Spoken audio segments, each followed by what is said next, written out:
So Daniel was a very cheeky chappy, and everybody loved him. And one of the biggest memories we've got is the fact that he touched so many people.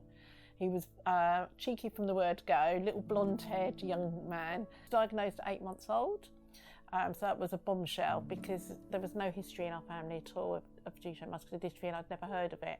It's a bit like getting on an aeroplane and you're all packed and you think you're going to a really hot sunny place, so you've got your bikinis and you've got your towels and you think you're going to go swimming and it's going to be absolutely luxurious, hot sunny sun, and all of a sudden halfway through the flight the pilot comes over and says, we're diverting and you're going to Iceland, and you're not at all ready, you haven't got the right equipment, and your life is, and it's just gone in a completely different thing. And I think that's how I sort of accepted it, that actually I thought I was going in this direction and we were going to have this sort of life, and my children were going to go to university, get married, give me grandchildren, and I was going to have a successful career and blah, blah, blah, blah, all the things that you think are normal.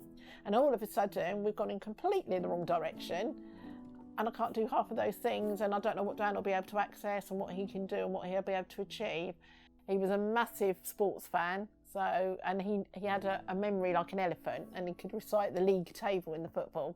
His two biggest passions were Chelsea and Brighton, who he followed avidly, and went to Stamford Bridge and over to the Amex on numerous occasions. So I think one of the important things with the hospice and for a parent is to, when you're in that environment and the child is relaxed, that they are a child.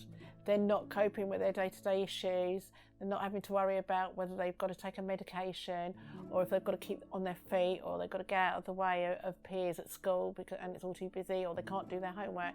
They can just relax and be that normal child that every parent wants their child to be, to enjoy life, relax and be happy.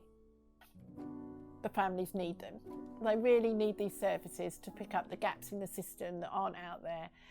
They need the fully trained staff to be there. They need that break from reality. You know, their day-to-day is really, really hard. They need that respite, both for the child to have a treat and to be looked after, and for themselves to give them breathing space to cope, so that they can continue to support the other members of their family, to cope with life themselves, and just to get that specialist help and support. You know, it's so vital for families out there.